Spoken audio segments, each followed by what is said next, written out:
Hello and welcome to Building Local Power, a podcast from the Institute for Local Self-Reliance. I'm Nick Stumo-Langer, ILSR's Communications Manager, and I'm really excited for you to hear this week's podcast, where we are going to delve into a new guide developed by our Community Scaled Economy Initiative. My guests this week are Stacy Mitchell, a frequent host of this very podcast, co-director of ILSR, and the director of our Community Scaled Economy Initiative, and Olivia LaVecchia, a research associate and excellent writer for our Community Scaled Economy Initiative. So, Stacy and Olivia, welcome back to Building Local Power. Hey, Nick. Hey, Nick. Nice to be here. So this week, we're going to discuss a new resource developed by you two called A Guide to Policy Tools That Strengthen Independent Businesses. So, Olivia, why don't you just give us an overview about what this resource is and why you developed it?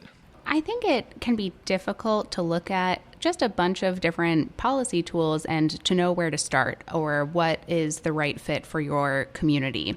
So we decided to take what in the past have been kind of a bunch of different separate resources on our website and organize them into a platform with 5 planks. And the idea is that it's a place where anyone could start and kind of get a handhold on how to think about these issues and how policy can change to play a really important part in rebuilding our local economies. Well, that sounds great. Olivia, why don't you just give us an overview of all these different planks so that we can get the breadth of this? We start on the most local level and then kind of work our way out with these planks. And the first one is about creating a built environment that supports local businesses.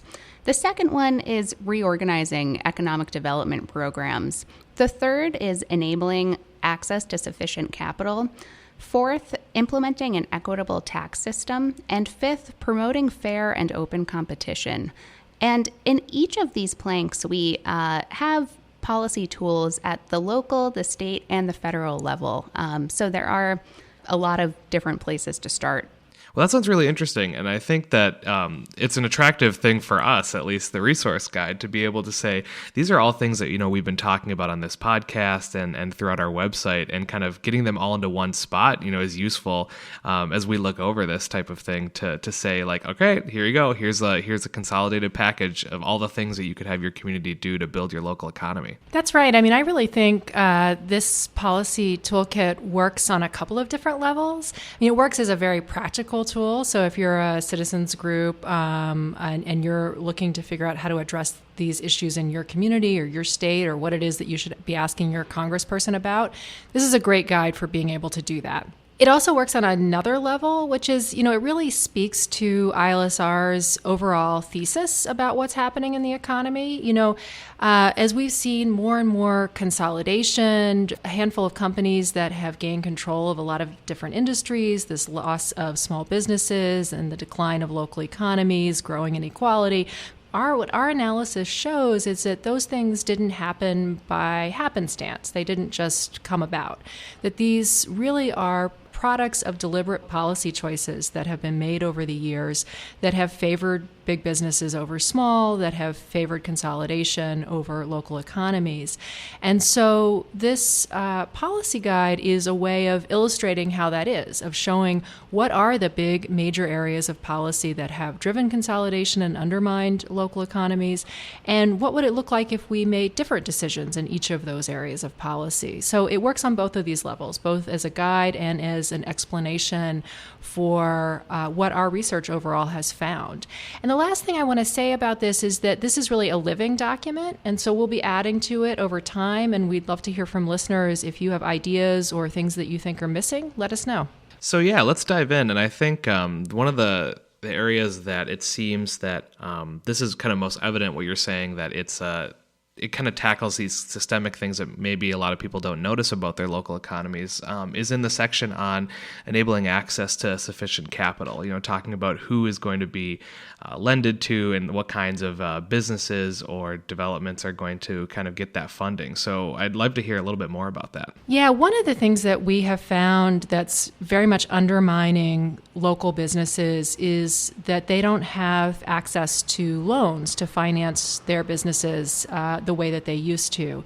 And the reason for that is largely that the banking industry has consolidated. There are just a handful of banks now that control most of the assets in the banking industry, and those giant banks really don't do a lot of lending at the local small business level. It's as though the scale of the banking system is really mismatched to the scale of the needs in the economy.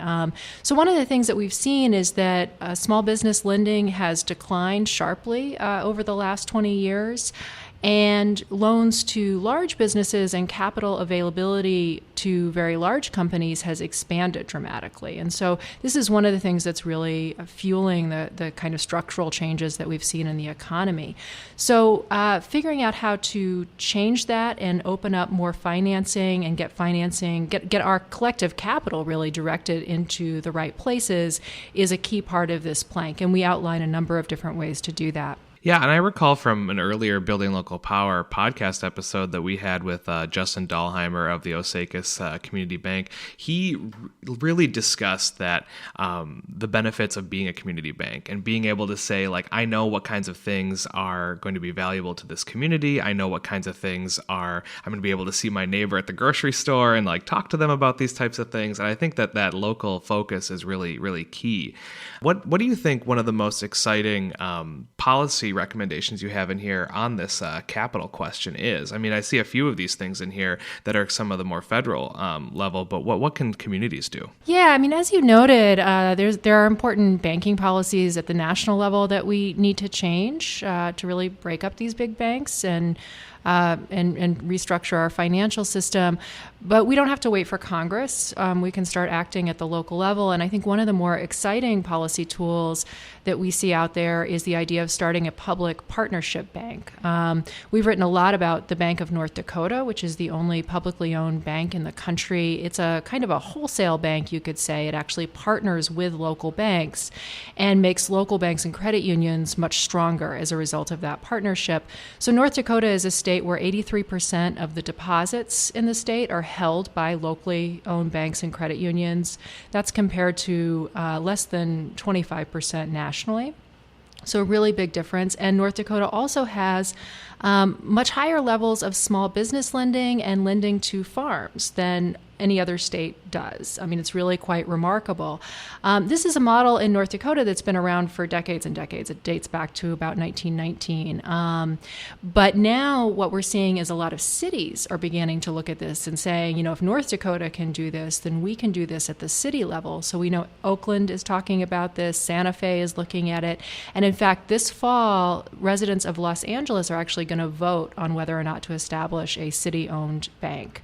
But that's the kind of, it's a really great solution to basically taking control back from Wall Street and bringing our financial capacity back to our communities.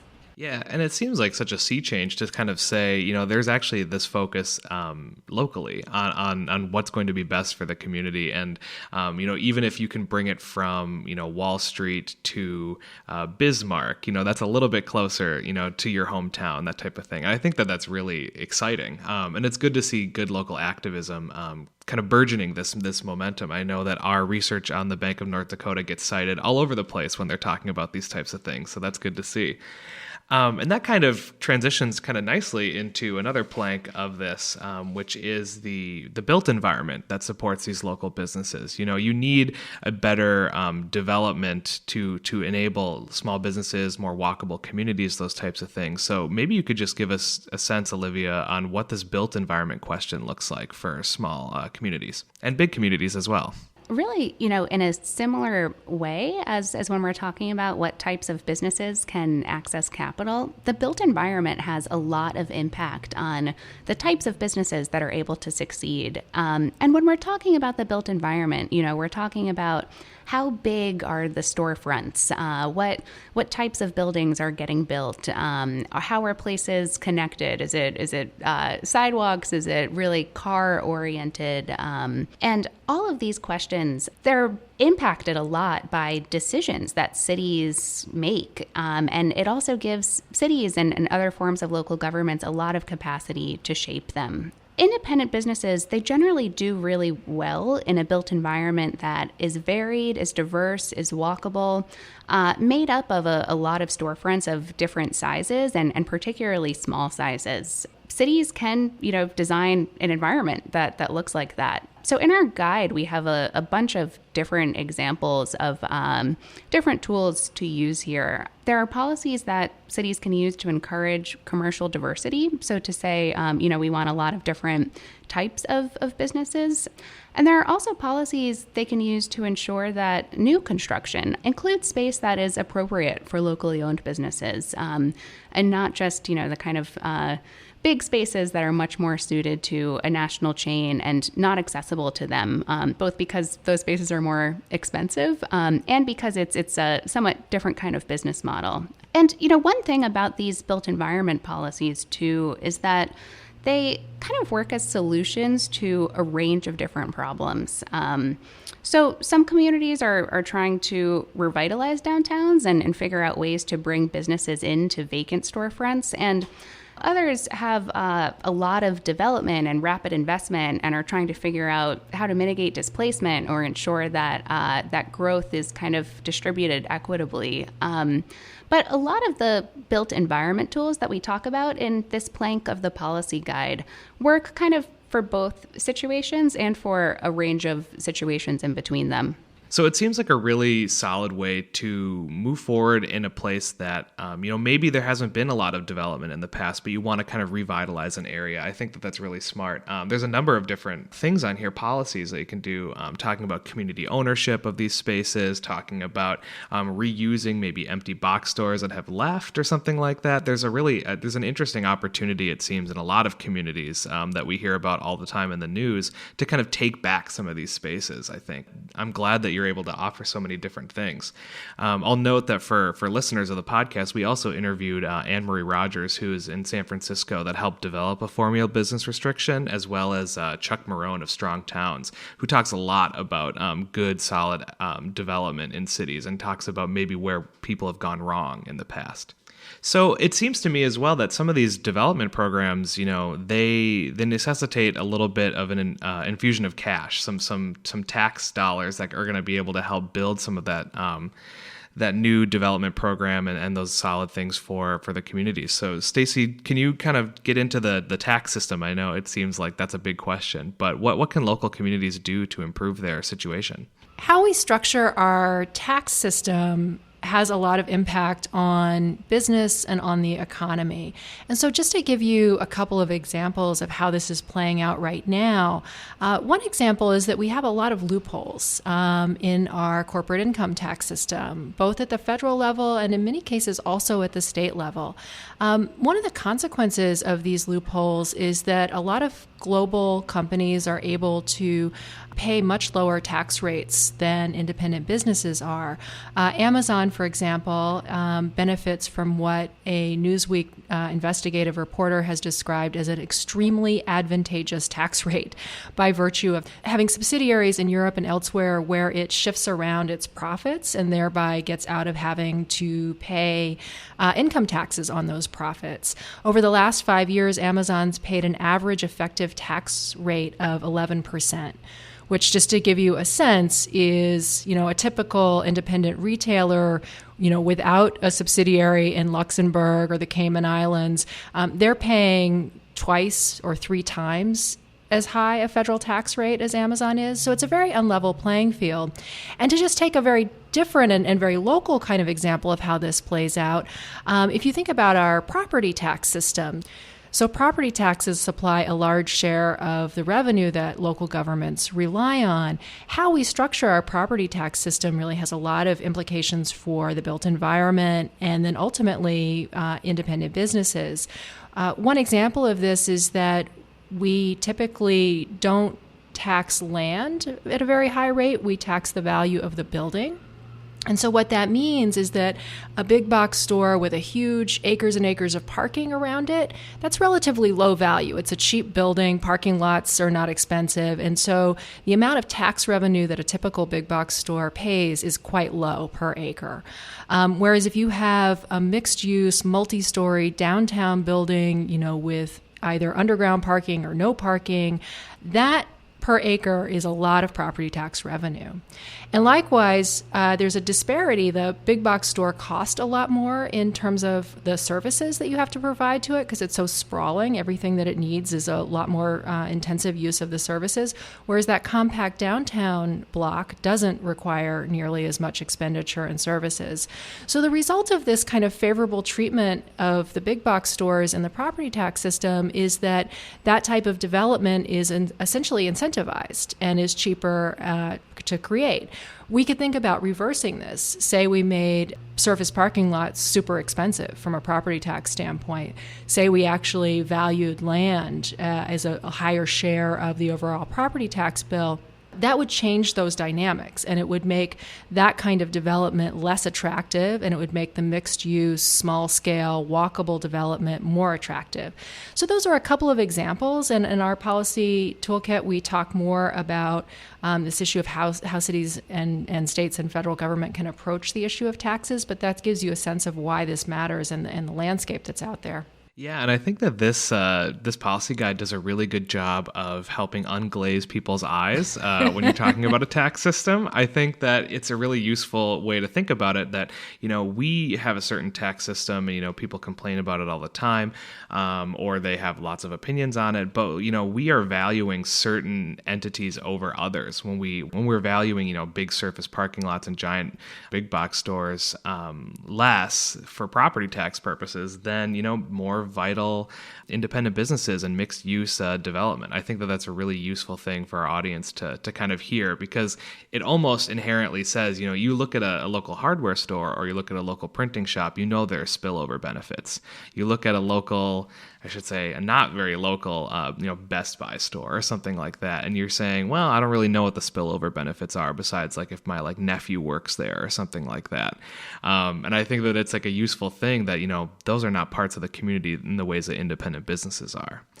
Along that same track of those big box stores, I'm kind of wondering, there's a plank in here about economic development incentives that I think kind of fits nicely with this and kind of fits nicely with some of the conversations that we've been having on this podcast about, what kinds of retail we preference. And I'm hoping you can get into that a little bit, Olivia. This plank of the policy guide, it's all about how to reform economic development because we need to reform it. We need to change how we do it. Right now, local and state governments spend just so much money every year subsidizing large companies.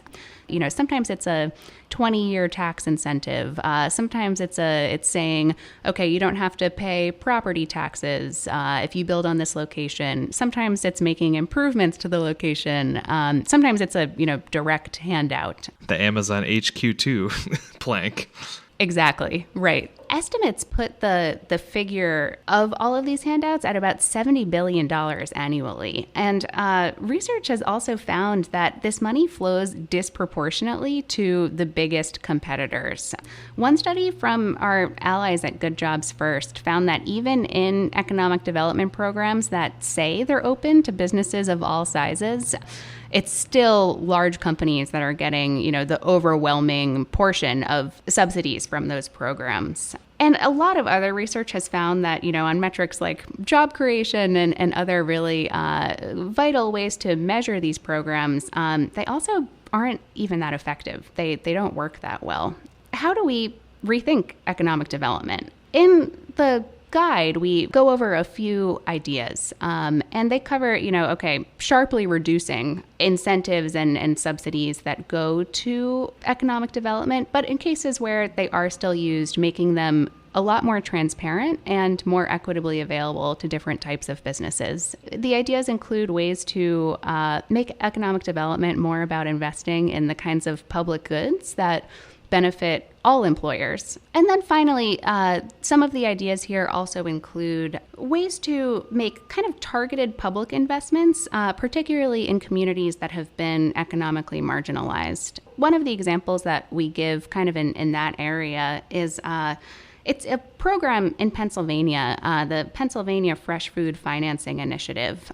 And this was a loan program that was seeded with state funding that provided financing for more than 80 grocery stores in low-income neighborhoods in both urban and rural parts of the state. And it's kind of a great example of how, public financing was involved here, but it worked to advance multiple goals that were in the public interest, along with economic development. Yeah, and it seems to me, that there are a number of ways that giving large companies these kinds of incentives, these public subsidies, just kind of shoot these communities in the foot.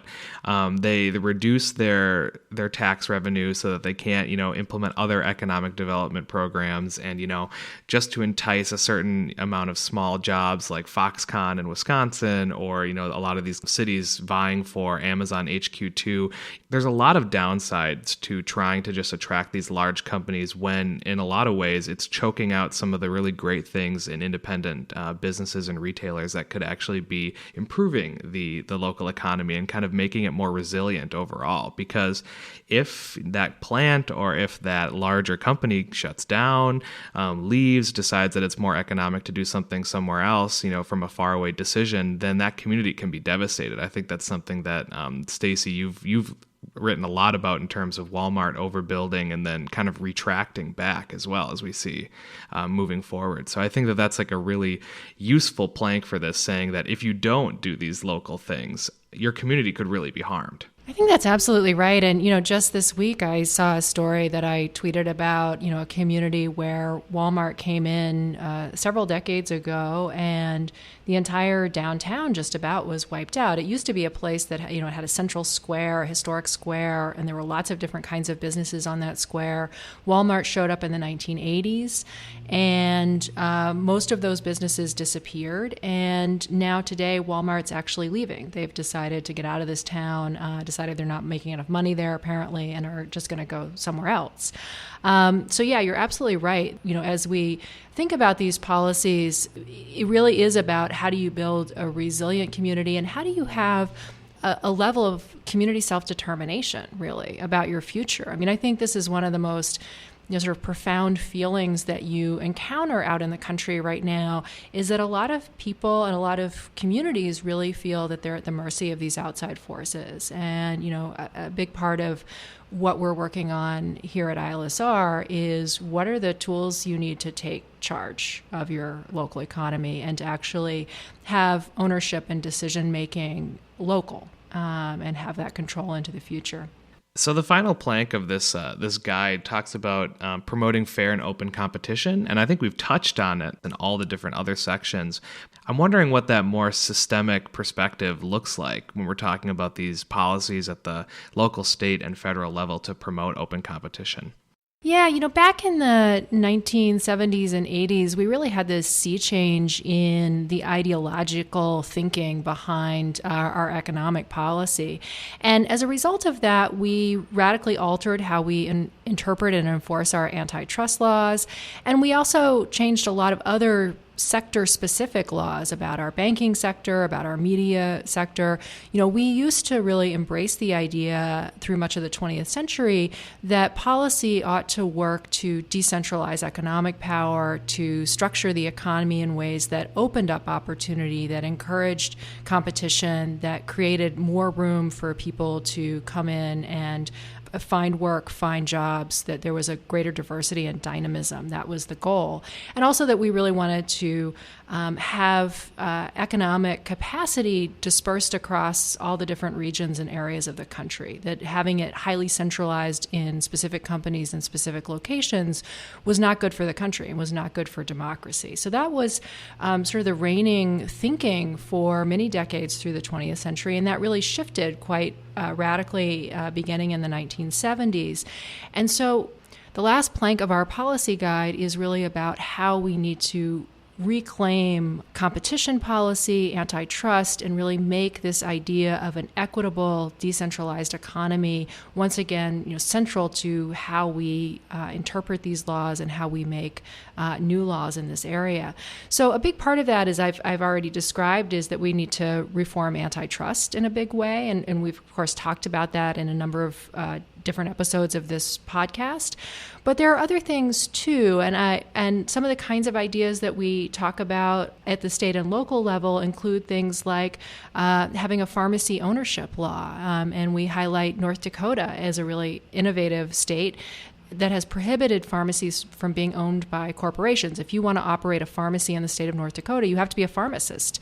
And the result is that they have a pharmacy network that is entirely made up of locally owned independent pharmacies, and our research has found deliver lower prices and better outcomes than what you see in other states. We also highlight ways to approach this at the local level. We talked a little bit earlier about formula business ordinances. So an example of that is in Jersey City, where the downtown area, they have an ordinance that says that no more than 30% of the ground floor retail space can be inhabited by formula businesses or chains.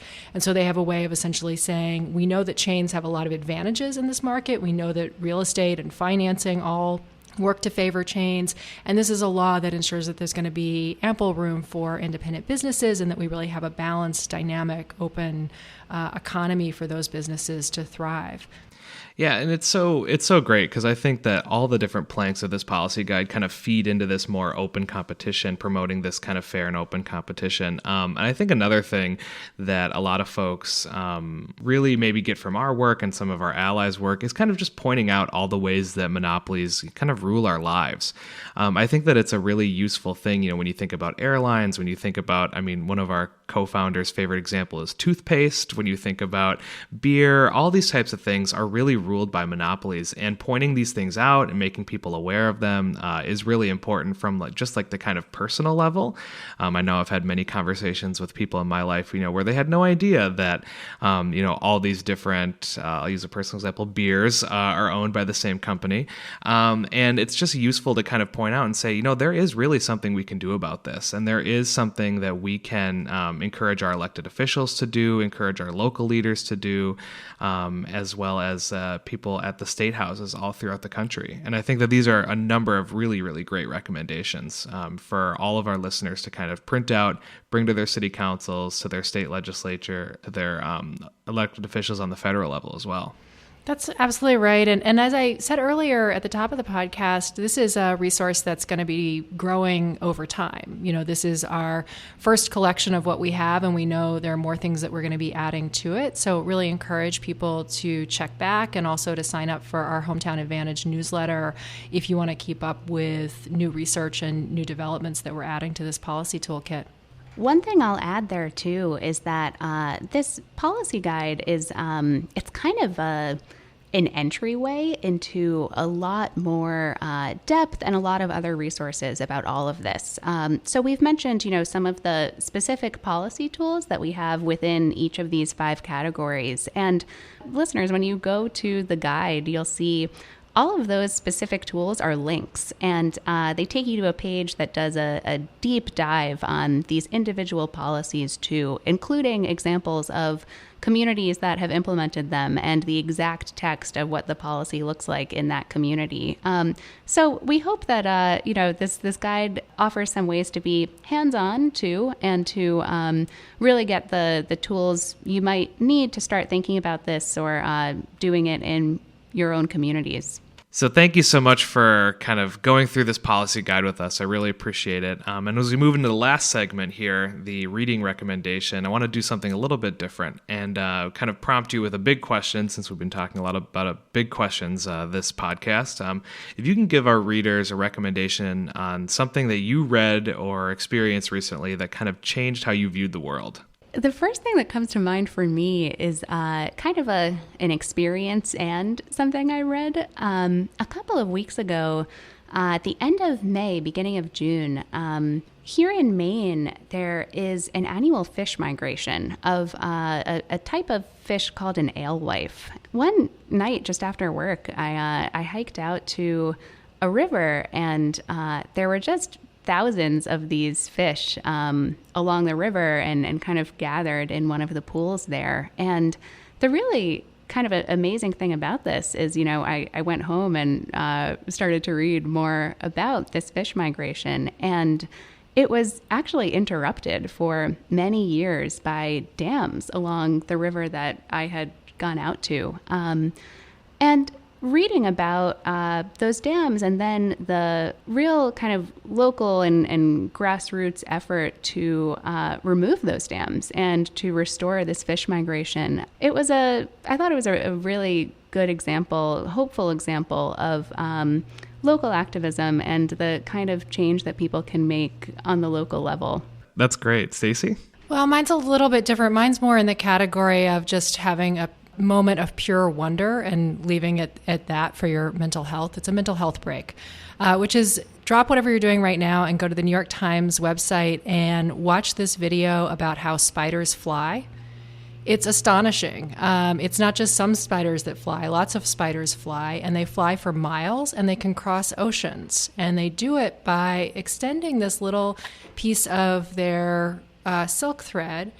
I'm probably explaining the physics wrong, but it's kind of like a really good parachute so that they actually stay aloft and they can float for miles and miles and miles on currents of air.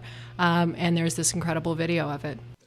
Alewife fish and flying spiders. I love it. Those are changing the way you see the world. Thank you so much to both Stacy and Olivia for joining me today. Thanks, Nick. It was great to be here. Thanks for the discussion, Nick. And thank all of you for tuning in to this episode of the Building Local Power podcast from the Institute for Local Self-Reliance. You can find all the links to what we discussed today, including the policy guide, at ilsr.org and clicking on the show page for this episode. That's ilsr.org. While you're there, you can sign up for one of our many newsletters and connect with us on social media. Finally, you can help us out with a gift that helps produce this very podcast, gets us great guests like Stacy and Olivia, and produce original research on the way monopolies are impacting our economy. Once again, please help us out by rating this podcast and sharing it with your friends on iTunes or wherever you find your podcasts. This show is produced by Lisa Gonzalez and me, Nick Stumo-Langer. Our theme music is Funk Interlude by Dysfunction Al. For the Institute for Local Self-Reliance, I'm Nick Stumo-Langer, and I hope you'll join us again in 2 weeks for the next episode of Building Local Power.